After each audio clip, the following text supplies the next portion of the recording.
All right, folks, we need to talk about what's currently going on between payment processors and gaming storefronts. This has been going on for a couple days now.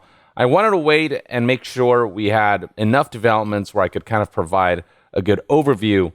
But for those who have been out of the loop, essentially, payment processors have pressured storefronts like Steam and itch.io to remove not safe for work content. And it all began with this organization called Collective Shout.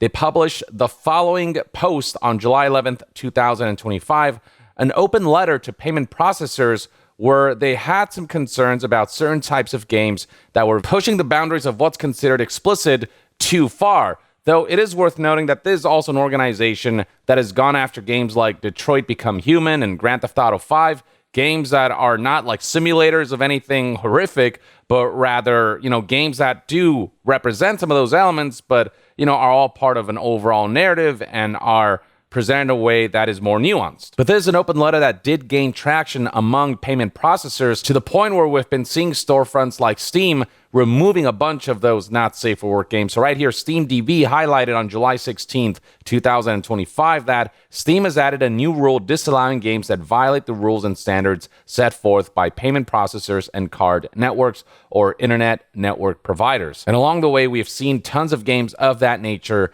removed from Steam, when previously Steam was just pretty lax on that for what type of content was ultimately allowed to be uploaded when it comes to those more adult type games. You can still find the new rule on Steam's official Steamworks website. Scrolling down, you'll find right here that rule number 15, when it comes to what you shouldn't publish on Steam, reads, content that may violate the rules and standards set forth by Steam's payment processors and related card networks and banks or internet network providers, in particular, certain kinds of adult content. This obviously raised a lot of eyebrows, and people began to grow concerned about the types of games that would be delisted from Steam and what games would end up ultimately being censored, and how this would set the groundwork for more nefarious types of censorships down the line. News outlets like PC Gamer reached out to Valve to confirm what happened here, and they straight up confirmed that it was the payment processors who pressured Valve into removing that kind of content from Steam. So this is what Valve said to PC Gamer. We were recently notified that certain games on Steam may violate the rules and standards set forth by our payment processors and the related card networks and banks. As a result, we're retiring those games from being sold on the Steam store. The logic on Valve's end being that if payment processors decide to pull out of Steam because they don't like the kind of content that they're selling, then essentially Steam is screwed. As they said right here, the loss of payment methods would prevent customers from being able to purchase other titles and game content on Steam, and it would greatly diminish sales on that platform. And then not long after, the same thing happened on itch.io, which is a storefront and platform known for being very indie games friendly. You can see right here a Reddit post that garnered tens of thousands of upvotes that links to this post by itch.io. And in this post, they confirm that they have de-indexed all not safe for work content, and how the ability to have payment processors on board is really important to the itch.io platform, as that's the only way that payment can go through, and that's how indie developers are able to make money through the most commonly used payment processors, who are the ones who have threatened action if certain types of content aren't pulled from these storefronts. And through that justification, itch.io says that they had to act rapidly, they had to act urgently to protect the platform's core payment infrastructure. But then they took things a step further. They enacted the following policy that reads, our policy is not an invitation to push the boundaries of what is acceptable. Violations that result in administrative action are permanent with no chance of appeal. Any funds on the account will not be eligible for payout. There is no second chance. Basically, if you try to circumvent our new rules because of the pressure that payment processors have put on us, then you'll be banned, and you will be banned permanently. Now, this is a multifaceted issue, but that kind of policy, especially when the reports of games being wrongly flagged, many people feel like itch.io is taking things a bit too far. But at the end of it all, the real culprit is this Collective Shout organization that kind of tipped the first domino, and then the domino effect was payment processors deciding to enact their own essentially moral policies. And the idea of payment processors having that kind of power and having that level of ability to essentially censor content that they don't deem appropriate, that's where the lines are blurred, and that it's just not healthy to normalize, as it paves the road to just worse situations where even games that don't go to extremes when it comes to, explicit content, that stuff could also end up being affected down the line based on a select few who decide what the moral compass is on what games are allowed and aren't allowed. Now, before we delve further into this topic, you know what is healthy for you? The sponsor of today's video, Gruns. This, ladies and gentlemen, is a comprehensive nutrition snack that basically gives you all of the supplements and nutrition elements that you would need in a really convenient package. So I'm someone who's really busy all the time, and it's hard to keep track of everything that I intake. And so what you get here is a convenient way to just be able to snack on something that is delicious and get all the nutrients you would need. One pack of these, as you can see right here, contains over 20 vitamins and minerals, as well as 60 ingredients that are full of nutrients and whole foods. And you just open one of these up, and they're actually really delicious to eat. Yeah, I mean, they're really nice and sweet, almost like a honey candy gummy of sorts. You eat one packet a day, with each packet containing 8 gummies. The idea being that one gummy just isn't enough for all the nutrients. And the focus with these is to give you better gut health, more energy, better immunity, recovery, beauty, and cognition. So to that end, this contains 3 times the amount of dietary fiber compared to the leading green powders, for example. It contains biotin and niacinamide, which supports thicker hair, nails, and skin health overall. It's got super mushrooms that help with the health of your brain, your gut, and just overall general body health. And it's got all the vitamins you'd need. It's got vitamin C, for example, which reduces immunity-damaging, stress-inducing free radicals. And the fact that they're so easy to grab from this bag, you just take one out, just rip one open, and start eating them, and they taste so good, and so that motivates you to keep eating them. It means that you'll get all the nutrition and supplements and vitamins you need on a daily basis while actually enjoying that process. And best part is that price-wise, this is really competitive. Other nutritional products charge more for less nutrients and ingredients and vitamins and whatnot. So yeah, if nutrition and general health is something you prioritize, then Gruns is the way to go, and you can get yours and get 52% off by using my link in the description and comment section below. Anyway, back to the situation at hand. This has all caused quite a stir, from the amount of power that these payment processors seem to have and being able to exert control over what storefronts are or aren't allowed to sell, or what businesses are and aren't allowed to sell. Then platforms like itch.io have come under fire because many people felt like the whole premise of this website was the ability to sell games that you otherwise wouldn't be able to sell on other storefronts. That level of freedom was what itch.io was praised and celebrated for. And the way they've handled the situation goes counter to that, the way they've so easily caved to this. But at the same time, it's through these major payment processors that most people make purchases. So the elimination of those payment processors, or them withdrawing from platforms like itch.io and Steam, would be severely detrimental to these platforms. And the impact that Collective Shouts had by issuing that open letter, by tipping that first domino that led to the domino effect of payment processors going on this rampage, is pretty severe, with The Verge reporting right here that as of the publishing of this article on July 29th, 2025, over 20,000 games, books, comics, and other creative works confirmed via the Internet Archive functionally ceased to exist on the site, though purchased content remains in users' libraries so long as it doesn't violate itch.io's new guidelines. And what's especially egregious about this is there are a bunch of games that were not tagged as not safe for work, who were caught in the crossfire, who were caught in this huge net that has been cast. A bunch of games that don't fall under the purview of what payment processors don't want these platforms to sell were also purged, were also deleted from the storefronts. And this is where all of this becomes a slippery slope, because we're not just talking about the most extreme of explicit and not safe for content that's being censored. There are a lot of quote-unquote innocent games that are getting caught up in all of this. And then beyond that, if this is the way things start, how do we not know that if this kind of practice becomes normalized, that other stuff won't be censored down the line, where it won't end at the most extreme versions of explicit content, but any kind of explicit content based on the moral policing of entities like MasterCard and Visa and PayPal and Stripe and all of the major payment processors that people tend to use. And this is not the first time that this has happened. As Noah Fuel Gaming highlights here, banks like Visa and MasterCard are now essentially backdoor moral authorities. They already pressured Patreon, OnlyFans, and other to remove not safe for work content. Now Steam is next. Sure, the narrative on the part of payment processors may begin as them trying to ban just the most extreme versions, the most depraved versions of explicit content. But once they get a taste of how much power they have over the ability to exert control over what gets sold and what gets bought, and if they're able to get away with it, and that becomes something that becomes normalized, then they are going to come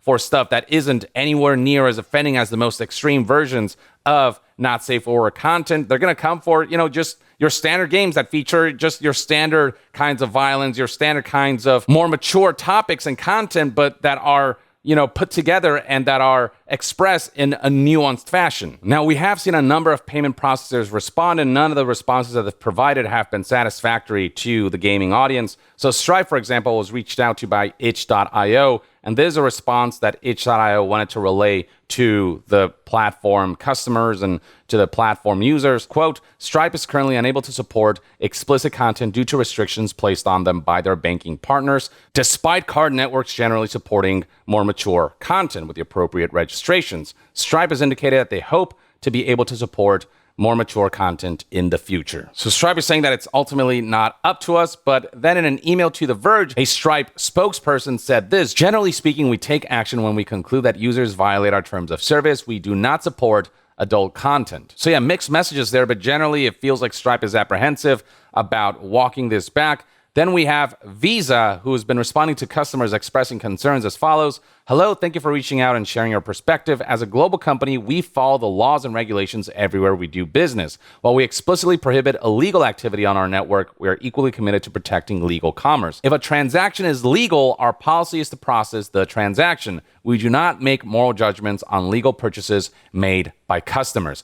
Visa does not moderate content sold by merchants, nor do we have visibility into the specific goods or services sold when we process a transaction. They say that they only step in when something feels illegal. When a legally operating merchant faces an elevated risk of illegal activity, we require enhanced safeguards for the banks supporting those merchants. Except the vast majority of not safe for work content or more mature content that is put on platforms like Steam and itch.io are not illegal to be sold or to be bought. And so the fact that payment processors are pressuring storefronts like Steam and itch.io to remove so much content, none of it which violates any laws, makes this action just really questionable and something that needs to be brought up to serious discussion, because a payment processor being able to have some kind of moral standing and tell people what to buy or what to sell is ridiculous. The fact that they have that level of control over our ability to spend money or receive money is something that we should not stand for. The Guardian reached out to the payment processor PayPal, and a spokesperson followed up with the following response. PayPal is committed to maintaining a safe platform for its customers. We have a zero-tolerance policy towards any illegal activity. Any accounts found to be associated with illegal activity will be closed. But again, none of the activity surrounding buying, more explicit content on Steam or on itch.io, none of that constitutes illegal activity. Platforms are allowed to have their lines in terms of what kind of content they want to sell, what kind of platform they want this to be, and then each individual is allowed to have their own moral compass and moral standings as to what kinds of game should or shouldn't be allowed to be played. But entities who control the flow of money should not have any say whatsoever in what sellers and buyers do on that front, so long as the activity is legal, which again, all of this ultimately is. Because if they can do this on currently legal activity, then again, imagine the lengths to which they can take this kind of pressuring digital storefronts, where games whose focus isn't the more explicit stuff, but includes that stuff in there because it's just a more mature game for mature audiences, will also be impacted by the stuff. And then we have this statement by MasterCard. They came out with the following statement that has not been well received at all. It's got millions of views and it's been ratioed to hell. It reads right here, clarifying recent headlines on gaming content. MasterCard has not evaluated any game or required restrictions of any activity on game creator sites and platforms, contrary to media reports and allegations. Our payment network follows standards based on the rule of law. Put simply, we allow all lawful purchases on our network. All of those purchases on Steam and on itch.io, regardless of the level of maturity and not safe for workness, has been legal. At the same time, we require merchants to have appropriate controls to ensure MasterCard cards cannot be used for unlawful purchases, including illegal mature content. So that is their claim, but then Valve came out with their own response to this, saying that what MasterCard is saying is a lie. Valve told this to PC Gamer in a statement. It reads right here, MasterCard did not communicate with Valve directly despite our request to do so. MasterCard communicated with payment processors and their acquiring banks. Payment processors communicated this with Valve, and we reply by outlining Steam's policy since 2018 of attempting to distribute games that are legal for distribution, regardless of their level of maturity. Payment processors rejected this and specifically cited MasterCard's rule of 5.12.7 and risk to the MasterCard brand. That rule 5.12.7 reads as follows. A merchant must not submit to its acquirer and a customer must not submit to the interchange system any transaction that is illegal or, in the sole discretion of the corporation, in this case MasterCard, may damage the goodwill of the corporation or reflect negatively on the marks. So basically, if MasterCard feels like certain type of content is too offensive, and if they feel like people paying for that stuff or sellers making money off of that stuff through MasterCard has the potential to link that more inappropriate content to MasterCard and damage its brand, then they have the right to say you're not allowed to use our payment processor. Anything that MasterCard feels is patently offensive and lacks serious artistic value. And who makes that determination at MasterCard, I guess we don't know, but it's up to them to decide what that is,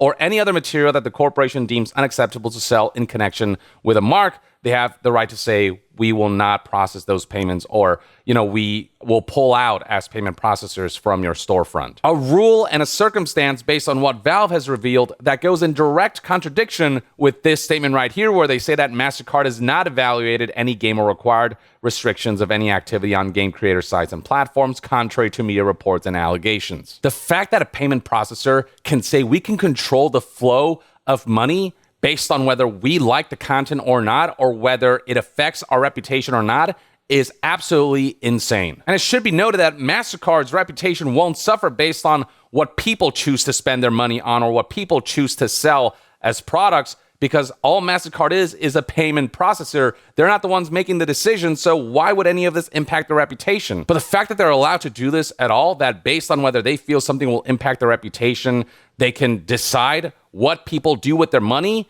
is just, that is dystopian shit. Now, Collective Shout also provided a response where they try to set the record straight on what their intentions were. They say here that they were at no point trying to force all mature content or not safe for content to be eliminated from storefronts, but the most extreme versions of them that depict really depraved stuff. But again, they've gone after games like Grand Theft Auto and Detroit Become Human, and games that present those issues with more nuance, or where that isn't the central aspect of the game, but rather just a topic of its overall narrative and experience. Which, yeah, that's just part of what art is. Sometimes art can be mature and it can be disturbing, it can be all these things, and the restricting of that kind of expression, that's some murky water there. Now, we have been seeing that entities, organizations, and communities and people have not been taking this lying down. Among those fighting back against Collective Shout and payment processors is GOG, who published the following page where they worked with companies and developers to give away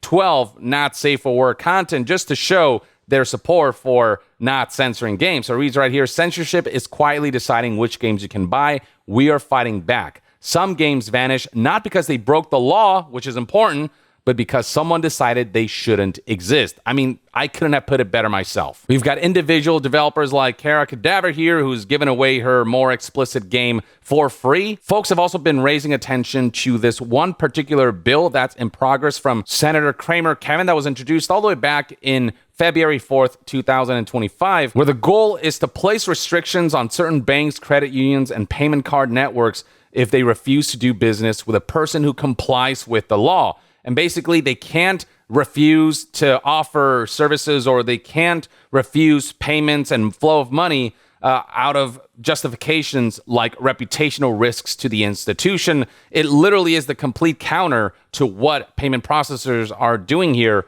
in the way they're pressuring storefronts because they're afraid of their reputation and they want to be the moral police. This bill says you are not allowed to do that. It hasn't passed yet, but it is in progress, and I'll link that below so you can check it out yourself. And then beyond that, we've got petitions like this one right here. Tell MasterCard, Visa, and activist groups, stop controlling what we can watch, read, or play. You can see right here this has gained tons of traction, hundreds of thousands of signatures, more specifically as of the recording of this video, 245,604 signatures. That is an impressive amount of support that highlights just how rampant this conversation has become. Communities are also gathering and pulling off moves like calling Visa and essentially flooding their phone lines with complaints about this stuff respectfully, because, customer support representatives don't make the decisions. But the point is to flood their phone lines to make it inconvenient for them, making it difficult for people in general to reach Visa if they have other customer support inquiries outside of this particular gaming situation. As it reads right here, the point of this is that while emails can be ignored, calling and ensuring that there are very long queues will make it nearly impossible for other clients to get in. And so essentially, it's a way to disrupt aspects of Visa systems. Here's another post highlighting a similar kind of maneuver with thousands of likes and tons of people